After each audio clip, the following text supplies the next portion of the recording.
宣州謝朓樓餞別教書宿雲。李白。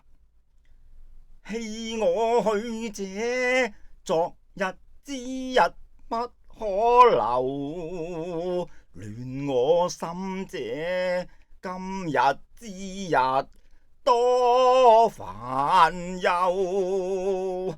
長風萬里送秋雁，對此可以酣高樓。蓬萊文章建安骨，中間小謝有懲罰。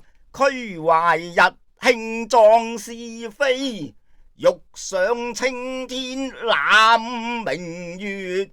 抽刀斷水，水更流。